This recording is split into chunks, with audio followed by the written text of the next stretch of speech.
I kept having this vision of a world where startups just don't fail. Most innovation projects from the biggest of the companies, they fail. Most entrepreneurs spend their lives being confused, stressed, just working hard, trying to be heroes all the time and hoping something somewhere will work out. What's your secret recipe towards building startups that truly last? If oncology is the science of cancer specialists, Entreprenology is the science of entrepreneurship. Founders in big cities, in big ecosystems, because they feel like, oh, I have everything. They're not willing to learn. What hardships you have faced? How did you manage to overcome all of this? The biggest challenge that I faced is, Suppose a person comes to you with an idea. Do you discourage them? whether you're doing something to win, rejection, surprise, shock, and ego. Most people cannot challenge themselves. They're like, oh, I'll throw money.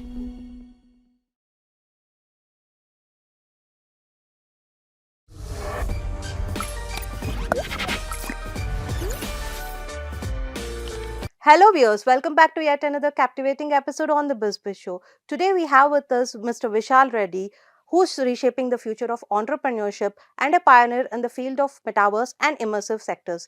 Let's give it up for Mr. Vishal. Hello Vishal, it's an absolute pleasure having you with us today on the Bizz Buzz show. Thanks for accepting our invitation. Of course, it's my pleasure, and congratulations on noticing my work, because I haven't really gone public with it. You and your boss have a good eye, and thanks for inviting me. It's our pleasure having you here with us today. So, can we know a bit about your educational background and what you're up to now? You mean how I got here? Exactly, yeah. Okay, I'm born in Hyderabad to doctors, but I didn't choose medicine. I did my engineering in Hyderabad itself. After engineering, I joined a consulting firm, Deloitte & Touche, Big Five Consulting. Then a quick MBA, I am in Indore, and then IBM. This ended my corporate journey in a way. Yeah. So about 5 years working with the Big Five Consulting. And then I did something I've been waiting for pretty much my entire life, maybe since high school, entrepreneurship. In 2009-10, when I started my first entrepreneurial venture, it was in Uganda. I built a seed company.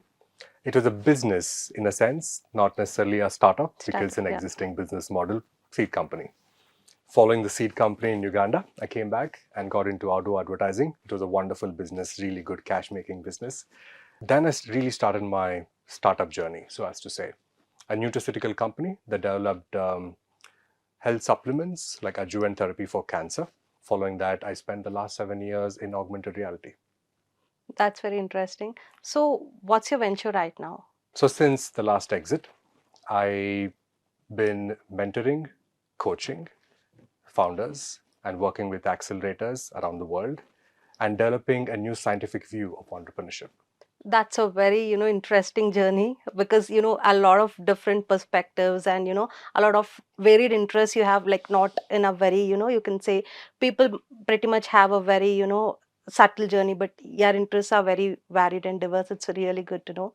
So in this context, you have mentioned that, startups don't fail and there is a scientific method to entrepreneurship. So can you explain this concept in simple terms for all the aspiring entrepreneurs out there? I'll do my best. Yeah.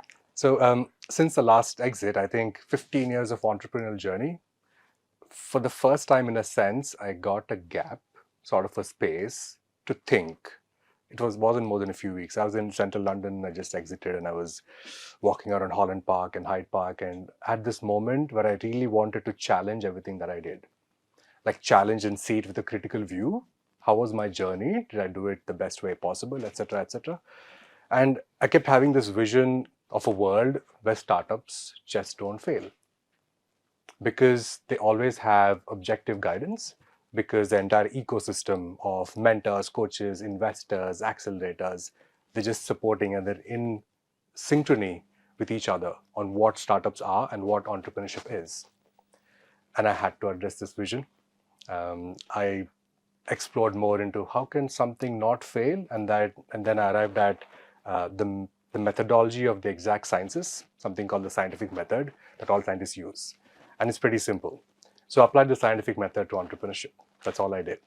The scientific method demands that to validate a hypothesis, you run experiments. So to test or to validate if a person is being an entrepreneur, I had to run hundreds of experiments. But to test whether they're being an entrepreneur, we had to run another set of experiments to define various variables in entrepreneurship, to truly define the variables and understand the relationship between variables, to make it as simple and as black and white and objective as possible. So ultimately, what we arrived at is this very simple, beautiful, massive knowledge base, which we call entrepreneurology, the science of entrepreneurship. So we've arrived at the truth about entrepreneurship. And this is not about whether it's my opinion or your opinion or somebody else's, it is the truth. If somebody else also runs these same experiments, they will arrive at the same conclusion. And I want to add and tell you what this means for people. For startups, for example, Entreprenology provides the theory and practices and the guidance that you need. It's like the North Star, like the guiding compass to help you through your entrepreneurial journey.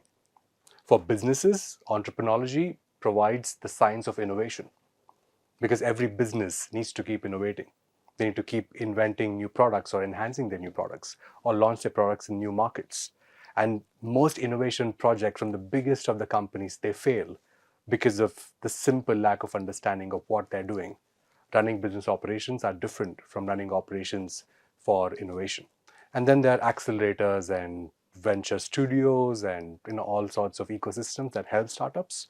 Even for them, learning entrepreneurology will help them make their own approach more objective. It'll help them increase efficiency, eliminate wastage, and also automate most of the processes because it makes the process itself objective with a checklist and very clear steps and guidance at every stage. It'll help them choose startups better. So that's very interesting. So is it only for beginners or people who have already ventured into entrepreneurship, who have already been there for a few years? Can they also, have your guidance? Certainly. For beginners, I would advise like study before you start the journey. Absolutely, yeah. For active entrepreneurs, active founders, it's extremely important because it provides a guiding compass at every time. Most entrepreneurs spend their lives being confused, stressed, just working hard, just trying to be heroes all the time and hoping something somewhere will work out. It is accepted that entrepreneurs don't sleep, compromise their health, Health, yeah, etc., yeah. which I believe is not acceptable. If you follow the science of entreprenology, you know exactly where you are and where you need to be and what variables you need to consider. I think this is really very useful for all the entrepreneurs. So in this context, you have also, stated that you help people from various backgrounds build strong startups that really last. So what's your, unique approach towards that? And what's your secret recipe towards building startups that truly last? Sure. Firstly, I'm an entreprenologist. I apply entrepreneurology. Entrepreneurology is the long form. Long form, yeah. Entreprenology, short form. Okay, I'll use entreprenology for the rest of our conversation. Firstly, apply the science. What the science gives me as a superpower, and it would give the superpower to anyone who becomes an entreprenologist, is an ability, like a doctor, to diagnose an entrepreneur, a founder, and their startup, and provide treatment recommendations. So that's the cycle I follow. Okay. Yeah, I have a reference on what a startup should do, what are the various elements in the structure of a startup, and how an entrepreneur should think at this point in their entrepreneurial journey. So you go to a doctor, they do a diagnosis, they check various variables in your body Parameters, yeah. and tell you this is off and this is what you need to do.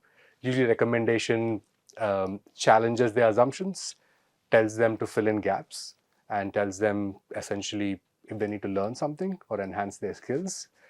Very specific. It tells them what to do and how to move forward. So that's my unique approach. If oncology is the science of cancer specialists, entreprenology is the science of entrepreneurship. Maybe because I'm from a family of doctors, I'm giving that example, but that's the exact workflow that I follow. Even if it's like a 1-2 hour fractional coaching session, somebody books online and they come to me. I follow the science through very specific questions. I can explore and diagnose where they are and what they're missing and provide the solution or a report or a treatment plan right away. That's So my unique it approach. varies depending on the field they are in or the kind of business they are in. The recommendation varies, but the Varies. science Okay. that is applied remains the This same. remains the same. Okay. Yeah. Yeah. Normally in the industry, people tend to link mentors, coaches, or even the cohorts. They tend to um, categorize startups based on their sector or industry. And as Absolutely. you've seen Yeah. from my Yeah. background, I've been in so many industries. I Absolutely. think Yeah. that gives me the view and the conviction, and also validated with experiments, that entrepreneurship as a science applies across sectors, because your ability to visualize something and manifest a tangible outcome of that vision, the science of that is irrespective or independent of the sector. Your statement that entrepreneurship is like a science, I mean, I think this is really new for many people, even the aspiring entrepreneurs. So I think they must definitely bank on your statement. Well, see, part of an entrepreneur's journey is to see, um, is to validate different groups of people. Are they accepting your statement or your Statement, yeah. language in the current form? Yes, not everybody may accept. I can give you examples. Yeah. But whoever accepts is ready to be your early customer, your first adopter. Hmm. Yeah. You take them in first and then you start building for them. I'm applying Absolutely. the science myself as I'm going through this process. I see a lot of resistance in founders, active founders who Hmm. already started their company, and founders in big cities and big ecosystems, because they feel like, oh, I have everything. Who are you to kind of tell Yeah, me? yeah, yeah. They're not willing to learn. Learn, yeah. Yeah. But the characteristic or the behavior of not willing to learn is the reason why they're failing, first of all. An entrepreneur always needs to learn, Learn, because you're developing something new. yeah. So Vishal, you also believe that a startup readiness can be measured. So what are some signs and habits which show that a startup is ready to succeed?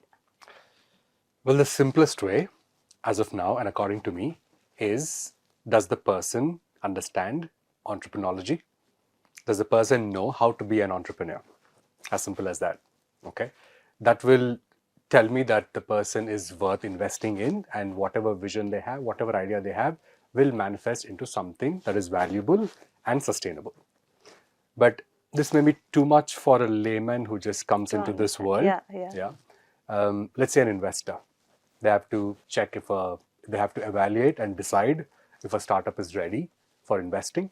I call it investability readiness. In a way, it's not an English word, coin it together, but investability. Yeah. For them, in an early stage, it might be too complicated because it takes a while to understand the scope and the language of entreprenology. Yeah. Um, so I have devised something for investors. I've validated it, haven't tested it extensively, but in about 90 minutes, we could teach an investor or an aspiring investor an overview of entreprenology. Yeah, we have this like framework, like a mandala with the main elements, and how and practice, how to measure those elements qualitatively and quantitatively. And after this very brief understanding, there's an inflection point in startup where you have an idea and you have various parts of an idea. You run experiments to test those ideas.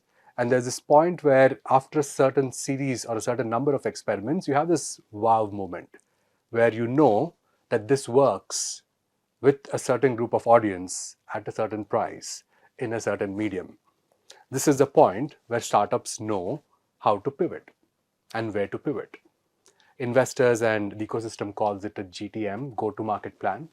So after the idea or ideas are validated and a go to market plan or a pivot is ready, after this phase, you start building and developing everything else. So this phase, this point, this inflection point, after the idea is validated, is very easy to identify for an investor with understanding of entreprenology. This very basic understanding that we could deliver in 90 minutes.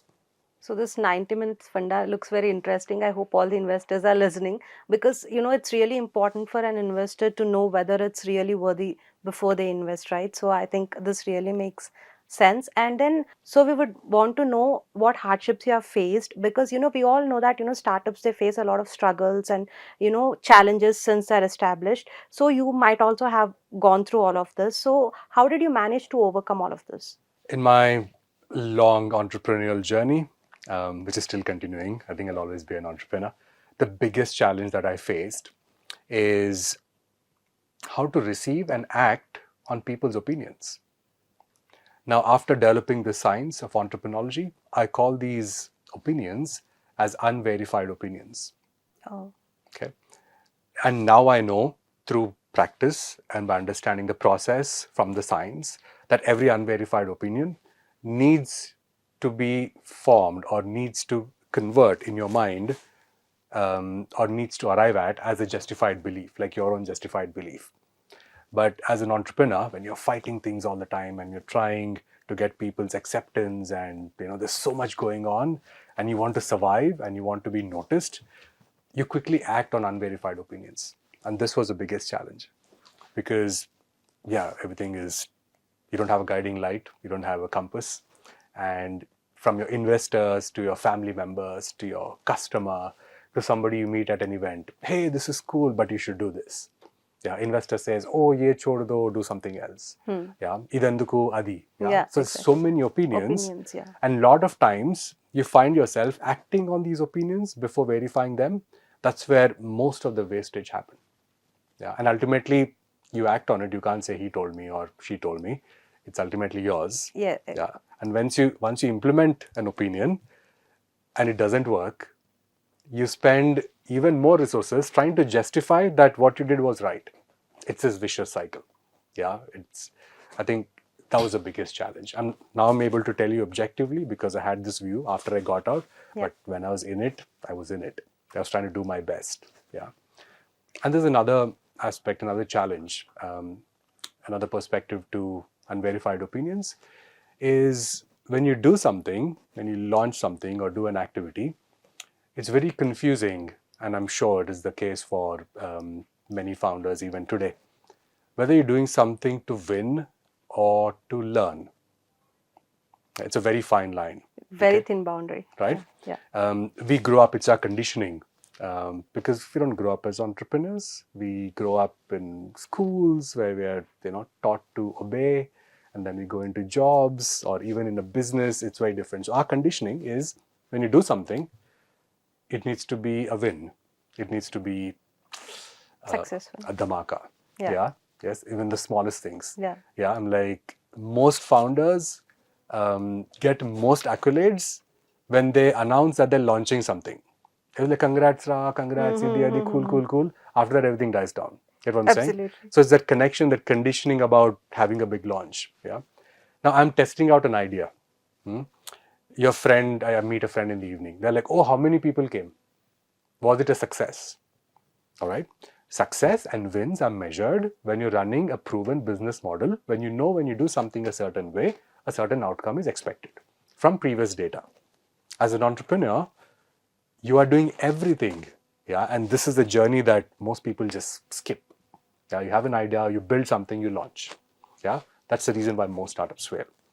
But as an entrepreneur, the main journey, as the science tells us, is to learn what kind of idea, in what form, in what structure, in what medium is accepted by people.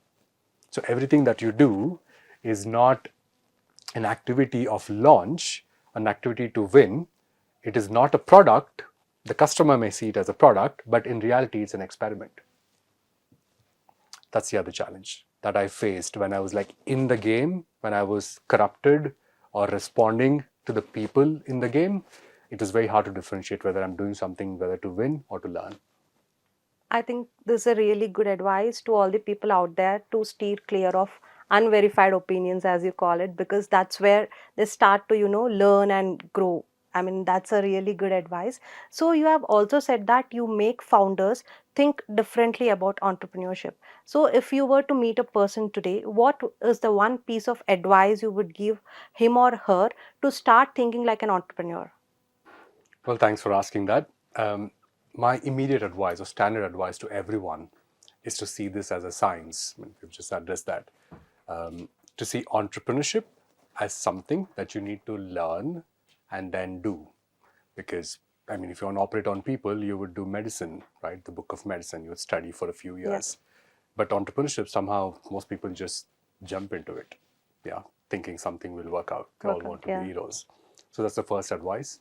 Know and see this as a science, which means for aspiring entrepreneurs, they're in luck, they have an advantage that they can learn. I would say to them, study the science before the scientific journey. for aspiring entrepreneurs. And then there are people who are active entrepreneurs who've already started their company. My advice to them is first know or figure out what to build, who to build for, and how to deliver it before you start building. Yes, and this is the first part of the journey. This is the actual entrepreneur's journey, which most people just completely skip and they start into launching. People launch too early, and that's why they fail. And Entreprenology provides the scientific practices to do this process for an active entrepreneur. Always delivers or always gives a guiding compass, like the North Star for active entrepreneurs to go through their initial journey of discovering what to build. And then the businessmen. Who are already established. Yes. Yeah. Well, most businessmen call themselves entrepreneurs, which is okay from their perspective because they're doing something that they haven't done before. They think they're entrepreneurs. But if you see the true essence of entrepreneurship, unless you're inventing something entirely new in an environment of uncertainty, it is not an entrepreneurial venture. For example, many businessmen who've built successful service companies, financial services, IT services, they call themselves entrepreneurs, which is fine from their perspective. But there are 100,000 other kids or aspiring entrepreneurs or young entrepreneurs who are listening to them and thinking what they built is entrepreneurial, and they end up starting startups and they're essentially doing services in their startup. They're not creating products, they're not creating anything scalable. So that ambiguity, the grayness, mixing entrepreneurship with business is doing disservice. It is, people are losing their livelihoods because of that confusion. So if we truly try to identify what is entrepreneurship and then figure out how to become an entrepreneur, it's like, superhero can say something and wear a cape. That's how it is. I can be an entrepreneur whenever I want, and everyone can be an entrepreneur whenever they want. That is my advice to active entrepreneurs, to aspiring entrepreneurs, and to businessmen. That's a really good advice. But in this context, I just have a small doubt. So suppose a person comes to you with an idea that, I have this idea and this is how I'm gonna, figure out my startup, and you feel it's not, going to be relatively for a long time, or you feel that it has no profitability. So do you discourage them, or you just try to make it better for them? Wonderful question. Thank you. Because this happens a lot. Most Yeah. people come up with the idea in their sleep or while taking a shower, like, oh, this can be Yeah. done, Yeah. right? Entreprenology provides a structure and a framework to manifest any idea into a viable business model. Yes. Oh, that's great. Yeah. Because there's several variables. The idea is typically held or anchored by a vision. When you start with an idea, Entreprenology tells you, think of the vision. Vision is the container within which this idea exists. And when you have the vision, you're not stuck to one idea. Entreprenology tells you to come up, be creative, and arrive with several ideas. And then you run these ideas through experiments. I don't want to go through the entire process, but there's very specific step-by-step process. Entreprenology gives you a lens to view things clearly and to have guidance at every step in your entrepreneurial journey, which means essentially, if you're not, otherwise what happens? People are stuck to their idea, it's attached to their ego, and somebody said, just Yeah. based on unverified opinions and how you feel. With the support of science, every idea, trust me, every idea can be manifested into a viable business model to start with. And once you get your first group of customers, once you pivot, then you can build for them, you can repivot, then you can build or create any size of market that you want. Another misconception, and which came in your question, is it big enough? Many investors do this. Oh, this market's not big enough, this idea is not big enough, do something else. It is a subjective opinion. Absolutely. Yes. Entreprenology, the science tells you, and when you see with that lens, once you create a viable offering for a specific group of people, once you discover how to do it, the second phase is the development. Once I discover how to trigger an emotion in you and make you buy something, that process itself becomes a process of development. I can develop as many customers as I want. Absolutely makes sense. Yeah. Yeah. I give you a quick overview, but Yeah. when you go deep into the science, it shows you. Yeah, you can create the market once you figure out how to do it. The problem with market size, people say it's not big enough market, is because you're already going for it. You're already launching it. Yeah, not knowing what's going to work and what's not going to work. So, like this, Entreprenology provides clear, simple definitions of the variables in entrepreneurship. What is entrepreneurship? Do we ever ask ourselves? Yeah, Absolutely. I yeah. mean, we just go on a preset definition. That's it. And I do this a lot Yeah. Yeah. when I approach people. Or last week, I went to an event in Bangalore. Mhm. It's one of the world's largest, gathering of entrepreneurs. And just to play, okay, my prompt on the first day I remember was, "Hey, would you like to learn entrepreneurship? Hey, do you want to learn entrepreneurship?" And all sorts of responses, mostly 99% rejection, Oh, surprise, shock, yeah, and ego. that, Most people are active founders and they're yeah. like, "Oh, I've been a founder for 10 years." So I know everything. Yeah, Yeah. essentially. Hmm. So nobody has asked, what this shows is nobody have asked this question to them. They haven't asked this question to themselves. What is Absolutely. entrepreneurship? Do I Yeah. need to learn it? Nobody asked this question. So it starts with just asking that question. So Vishal, I mean, nobody has asked you in the meeting, the definition of it, but we are very interested to know. So can you please tell us what is entrepreneurship? Okay. When you see with a scientific lens, a scientific view, entrepreneurship, the simplest definition is this: entrepreneurship is the act or the activity of inventing something new, inventing something entirely new in an environment of uncertainty. Okay, it has to be new, it has to be viable and sustainable. The activity or the process of inventing something new is entrepreneurship. But I have a doubt. So I'm in this technologically advanced era. So every time, coming up with something new might be difficult, right? I mean, how do people manage that? Difficult or easy? Difficult, maybe? Okay. Well, in this high tech era, everything is possible, Okay. isn't it? So, in fact, that presents a challenge because people think they can do everything, Hmm.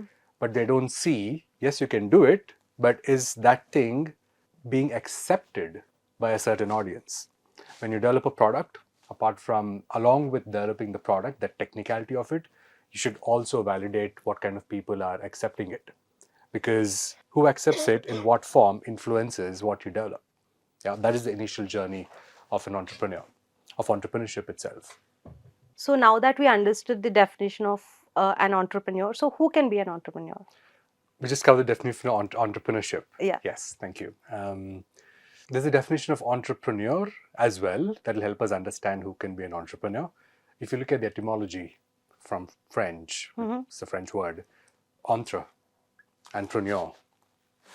Entre means in between things, and preneur is someone who sees opportunities. So put together, basically a person who's able to see opportunities from challenges in between things, who sees opportunities in between things, which means a person who's not happy with the way the things are naturally, with the current form of things, Filling, the then way they, things flow. yeah. Yeah, they have the ability to create opportunity to invent new offerings in between things. So basically making things better. Yes. Yeah. Innovating, Yeah. inventing. Yeah. Have an eye to see something and then not just go with it like a hero, but to follow a scientific, well, I'm going to entrepreneurology, but that's the definition of entrepreneur. And who can be an entrepreneur? Essentially, the science tells us that anyone can be an entrepreneur. A lot of ecosystems think and they permeate this understanding or this belief that people with specific traits, with specific characteristics, can only be an entrepreneur. In fact, there are personality tests for entrepreneurs. And Really. yeah, Oh. some of the world's most followed ecosystems have a personality test. Mm-hmm. And I know, for example, just an example, many colleges use these personality tests. Colleges have incubators. They want to Yeah. encourage entrepreneurship, like entrepreneurship cell in Yeah. colleges. Yeah. I've seen colleges who make all the students do this test and come up with a conclusion saying, you can be an entrepreneur, you cannot. Imagine what that does to a person. You're essentially telling the person that you cannot be someone or something. That's demotivating for them. Yes. Yeah. The science that I've been working on for almost 2 years now clearly shows, yeah, when we run experiments, it clearly shows that anyone can be an entrepreneur. That's really good to know because that's inspiring for everyone as well who are aspiring to be an entrepreneur. So, what are basically startups? Because we have been hearing this word Hmm. Yeah. lot these days, that everybody wants to be a startup founder, or, we have heard government encouraging startups. So, what basically are startups? The biggest problem is people use the word startup and business interchangeably. Yeah, yeah, because Yes. that's how we perceive it as. Yes.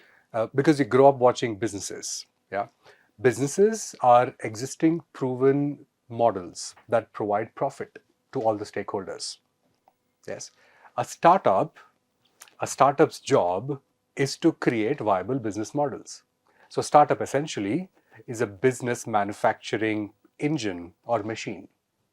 Get what I'm saying? That's the simplest definition. A startup is an entrepreneurial venture. It applies the science of entrepreneurship to invent new business models. So it's like it's this machine, it's running startup operations, applies entreprenology. The startup operations, the operations of innovation are different, and it's running it. And what it does, it keeps throwing out viable business models. So startup invents new businesses. Once it invents a business, theoretically, you can hire a bunch of MBAs and say, hey, run this business. Because the process is defined, what to build, how to deliver. Everything has been invented by the startup. And this the concept, the idea of startup is something that needs to be persistent, even in businesses. Because gone are the days where you're the only business in the town or city. 6 weeks ago, when I was in England, I visited a friend in a small village called Kintbury, 90 minutes from London, west of London. Okay. And this realization came to me when I was there: two streets, 50 homes, one grocery store, one pub. Okay. And someone new, outside investor, just came and created a hotel. So that grocery store is just a single business in that space, in that village, without any competition. Yeah. And that's where a business model of purchasing something from outside, importing, putting a price and selling works predictably time and again forever until they have a competition. Yes. What you do when you have a competition? You need to innovate. Absolutely. Yeah. But people get lost in the idea of a business, and without the mindset or the science of innovation, they try to release new products and confuse between these two. You can't use the business operation science to create innovation. A startup needs to run as a startup inside a business at an arm's length. So in this context, we just want to ask you one question. We have seen some, giant unicorns who have risen to the top level. I mean, being startups, and their tumble was very, very shocking to many people out there. So what's the reason behind it? Not following entrepreneur science. But the reason, in one word, and I'll expand on it, is propaganda and vanity. Propaganda, basically. If you truly follow the science, you invent something by validating at every step what form of that invention is being accepted by people. All right. But that requires patience, that requires awareness, that requires depth. The other faster approach is superficiality and vanity, where people say, oh, I got $1 billion. I'm going to pump it into the market and push people to use something, and in a natural way, make them adopt something which is not viable. At some point, it's not viable, even initially. Okay. When you're pushing something and pushing and investing a lot of bucks, the price at which the customer buys this offering or product is not the real price of the product. Get what I'm saying? It's subsidized just to make them, adopt it or get into it, sort of creating an addiction for something that they don't need. Yes.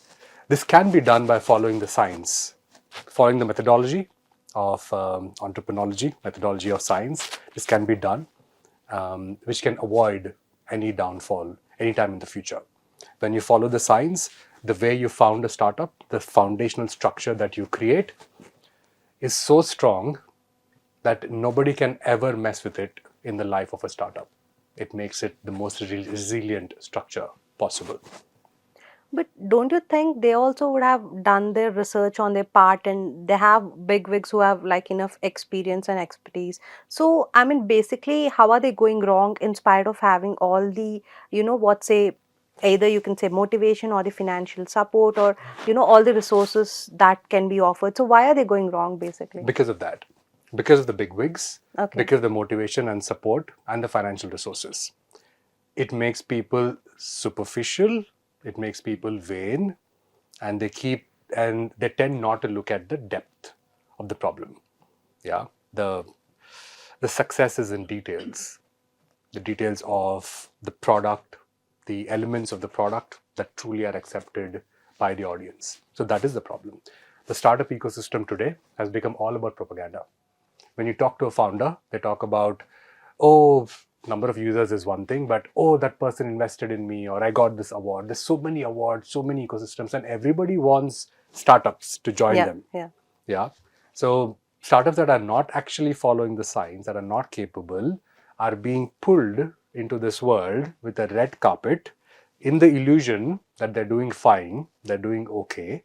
And once a big person with a big name puts their stamp on a startup, then it becomes an ego issue Hmm. to keep it alive, to ask other people, their friends and their network, to keep it alive, to keep investing, because they don't want to be called on their bluff, or they don't want to be called that they have failed or they chose a wrong startup. So all this happens in the absence of objective scientific thinking. So you say everything is in abundance, so that's the reason of their failure. Good point. The biggest problem is money is in Money. Yeah. abundance. Money is the easiest thing that comes. Yes, you rather throw money than challenge yourself to ask the difficult questions to see the truth. Yeah, most people cannot challenge themselves. They're like, oh, I'll throw money. Yeah, Absolutely. Yeah. founders that have money as backup, that are from rich families, mostly fail because the first thing is, oh, I have an idea. I'm going to hire a CEO, CMO, CTO, marketing head, sales head. Yeah, they'll hire 5 people. Have a swanky office. Yes, Yeah. and they're like, go. And all they do is, if you ask them, okay, you launch something, what is this, which for which customer, what is your vision? If I ask them, like, who are you to ask me my vision? Right? So without a structure, they keep going. That's what happens. And the point which you have mentioned is absolutely true, because even on LinkedIn, we see a lot of people, the startup founders mention, about who are investing, and we have these people on board, rather than, telling people what it is about and what are they Yeah. offering. So completely makes sense. So we all know and understand by this conversation that, entrepreneurship is all about, keeping up with the technology, adopting and embracing to new technologies. So we have seen that, this entire generation is after artificial intelligence, machine learning, data science, and metaverse. Mhm. So the first three we are equipped with, but I think the fourth dimension remains unexplored for a lot of us. So since you are a pro at it, we thought of, diving into it a bit. So what basically is metaverse, and it's new to people, especially in India, and how is it changing businesses and even our day-to-day lives? I spent about 7, 8 years in this field of metaverse, developing solutions and services using the technology. See, in current world, like you rightly mentioned, the lure of new emerging technology is so much that people want to adopt it and create something with it. But the same problem exists even in this. People are at a superficial level trying to adopt technology and not really going to the depth of what it means and how it applies to their lives. And I've faced this being an emerging tech for many, many years. Um, I've faced this live in the environment, but the challenge itself compelled me to come up with this simple language with the context and perspective that helps people truly understand what this is. For example, metaverse. Yeah. There's several definitions that we heard, but I'll give you the simplest definition. Metaverse is a digital reality that you can go into whenever you want, and whenever you go into and come back, what you do there, the data, your experiences are all persistent. Yeah. So it's like a room you have in your house that you want to, let's say you have your own man cave. It was my case in 2014. I saw an augmented reality experience on a video, and it felt like wow, I have to do something in it. Yeah. But there's a risk with that. One requires to deeply understand how that technology applies to their current lives in the context of their current lives. Otherwise, it remains like a far distant gimmick. Get what I'm saying? A gimmick is something that you can experience for a bit, but you can't really integrate into your daily workflow. And that is the risk with emerging tech. And it's happened with Metaverse. And that's the main reason Metaverse is not deeply understood or not deeply adopted today. It's not deeply adopted because not deeply understood. Understood. Yeah. Yes. So since I exited the Metaverse company, I've joined an association, a global association called Augmented Reality for Enterprise Association, as the chair of the training and certifications group, with the vision to create a simple learning path for businesses. We're pivoting for in B2B businesses to enable their employees and their staff and their boards to deeply understand Metaverse and adopt Metaverse in their work. You're asking me what is the definition of Metaverse then? Yeah. The simplest way to look at Metaverse from our context that everyone can understand is this. Metaverse is a digital reality, a digital world that you can essentially go into whenever you want.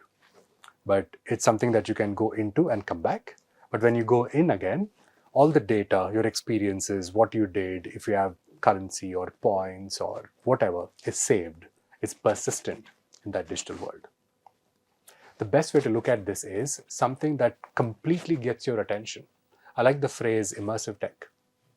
I use it a lot. Initially as augmented reality, virtual reality, all technically used by scientists, like immersive tech. This is immersion. Emotion. Yeah. Yeah.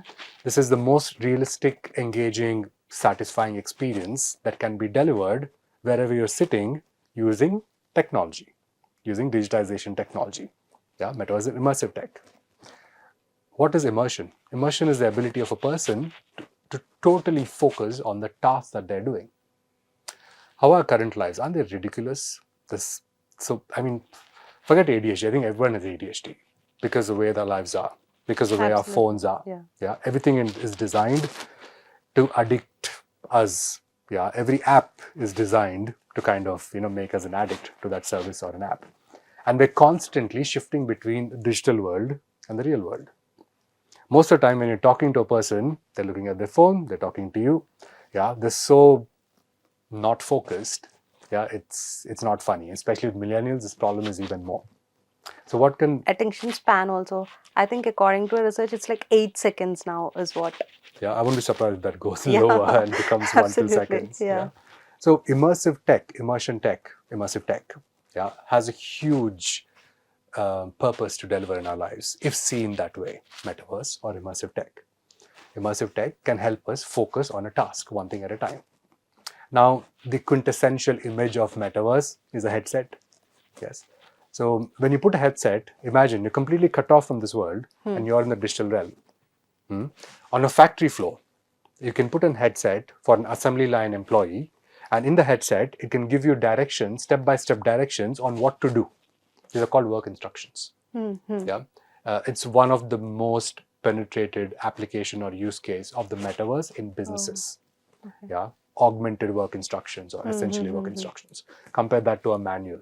Yeah, where you have to read things and then do. Then do it. Yeah. It's kind of not really effective. You can't really read a book when you're on the job. So that's one example of immersion. Anything you want to do. I use a headset sometimes when I'm getting too distracted, even when I'm on my desk. Yeah, because you have your phone, you have people, you have environment, sounds, whatever. Yeah. Our world there's so much distraction. Absolutely. And I want to finish a presentation. When it's impossible, of course, I can do breath work, blah, blah, blah. But for the sake of example, I'm telling you, put a headset, a Meta Quest, which is quite an affordable headset. Meta makes it 65,000 rupees in Amazon India. You can buy a headset. The phones that are more expensive. Okay? Yes. Yeah. You put a headset, it's something called Meta Desktop, remote desktop or something. So you turn it on, it connects to your PC, and it projects the PC screen in the headset. Oh. Okay, and you can change the environment like you're sitting in the clouds or on a beach or Mhm, whatever. mhm, mhm. So in this metaverse, in this immersive world, you are sitting wherever you want, Hmm. listening to whatever you want, cut off from your boring, stupid room. Hmm. My room is not boring, but you get the point. Yeah, I got it. Yeah. And totally immersed in a task without any distraction. Does it work? It works. Okay. Totally. The technology is there, Mm-hmm. but because people don't understand Yeah, yeah. what it is and the depth of it, yeah, because most people explain superficial terms, Hmm. throw jargon, and leave them to understand themselves, they never truly get to adopt it. So it's about immersion. And I was talking about businesses. Any sort of work instruction is the best example. In personal lives, if I may, there's an example that comes to my mind um, about getting over your traumas or fears. How does it work? I mean, Okay, so this transports you to a realistic world, correct? Yeah.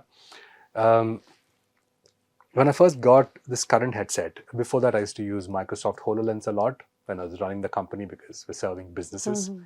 Now Microsoft discontinued HoloLens. That's another topic. So the entire industry is kind of, yeah, because these big companies did not follow entrepreneurial science, they created something far off and nothing was accepted. Anyway, it's a different conversation. There's an app called National Geographic Expeditions or something, okay, and MetaQuest. In one of the scenes, you're on a glacier, yeah, and in your controller's two hands, you have an icicle, and you're climbing a glacier. So when you do that, okay, the icicle hits and holds onto the ice, and you look down, you're moving away from the ledge, and you're basically on a cliff. So you're moving away from a ledge. Yeah. So when you do that, your body is moving and you're hanging on the cliff. All right. This was a couple of years ago. The first time I did that, my body completely froze. It is so real. Real, I have yeah. fear of heights. Yeah, Okay. Even though I'm not feeling the pressure, it's just a controller. I'm not feeling the air or, all that's not there. It's not 4D, 5D. Yeah. I do that and I'm like, okay, I need to move my leg. And I froze, like complete paralysis out of fear. So the realism is so true that you can face real fears that you have in your lives. It's extremely effective. Yeah. So I tried to move, I just couldn't. And I took a pause, I turned it off, took a breath, and I went back. So I did that a few times until I lost that fear. Fear, yeah. Yeah. And 7 weeks ago, when I was in England, I went to this island called Lundy in the Bristol Channel, and I climbed a cliff. So from that visualization in virtual reality to a real experience, yes. If I really had to practice that myself on a climbing wall or on a cliff, it would have taken a lot more resources, a lot more time, etc. But because I practiced in VR, I could do it in 2 days. I had a coach, tried for 2 days, visualized it, but it immensely accelerated the process. So it's extremely effective for our personal lives, getting over any sort of fear or trauma, just putting ourselves in situations that we're not comfortable with, that we find challenging. That's very interesting to know. You have given a totally different dimension. So thank you for that. And you also seem to place a very strong emphasis on corporate social responsibility. You have been a part of large impact social projects. So how do you think startups can balance between making money and giving back to the society at the same time? Startups can definitely balance. See, typically, social responsibility or charity feels like a weight, a burden. That's why startups don't do it.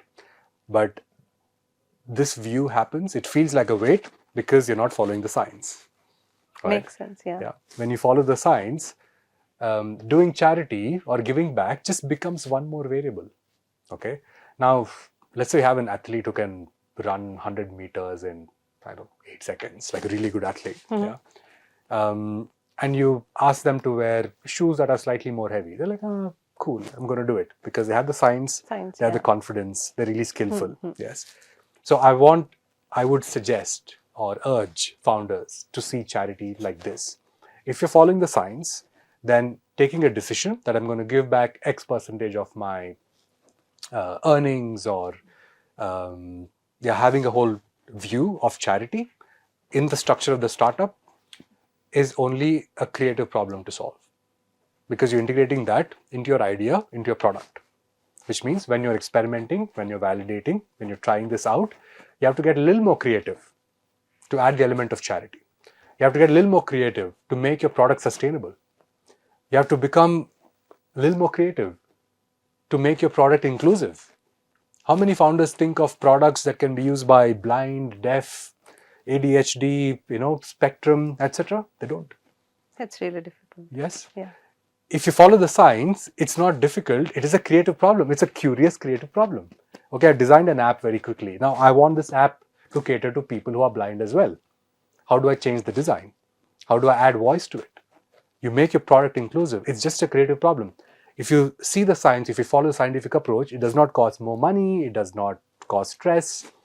If you change your lens and see it objectively, it's just more creativity. So Vishal, in this context, we have seen a lot of even, very big companies say that at some point of time, so they are into losses or something like that, and they're not able to show profitability. And they say that in such instances, how can we concentrate on corporate social responsibility? So is this a part of the coaching that you give the founders? Yes.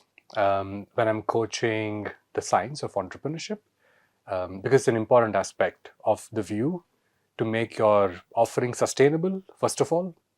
We're talking about examples, of unicorns who like go up and drop because they didn't build a sustainable model. Yeah, they were forcing something into the market. So sustainability, inclusivity, and giving back, charity. These subjects are modules in an entrepreneurology course that I do spend ample time on because that kind of thinking is important more than anything else because it urges you to think scientifically, objectively, yeah, that these things are possible. If I want to, I can do them easily, and it's not a burden. Entreprenology ensures that the life of an entrepreneur is floating in lightness and not buried by weight. So can you tell us a few projects that you have been a part of? My social work, essentially, I have chosen a viable, proven business model, Rotary International. About 2.5 years ago, I was invited into a newly forming Rotary Club.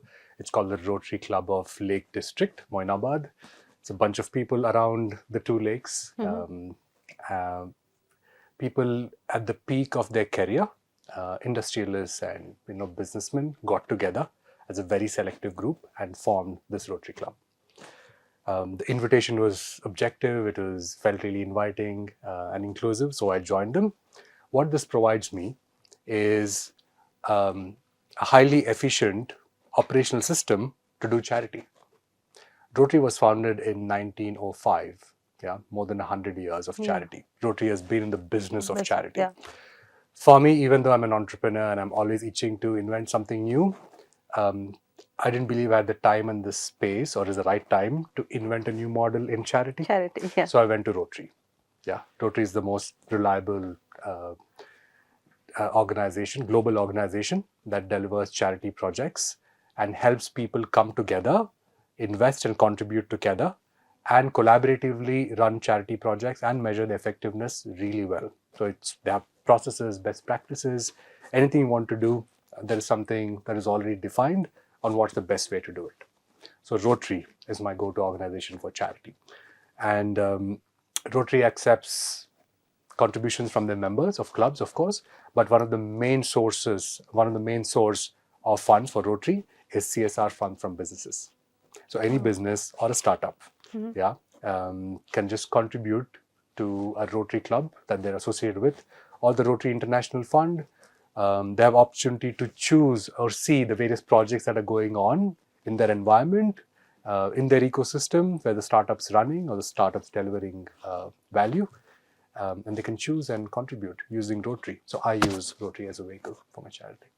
That's very good to know. So this has been so far a very interesting conversation. Thank you so much for being with Bizz Buzz today. My pleasure. You Thank made you it so really much. interesting, Vanilla. Thank you so much for being here. As we wrap up this enlightening conversation with Mr. Vishal, stay tuned for more such interesting content. Subscribe to Bizz Buzz now.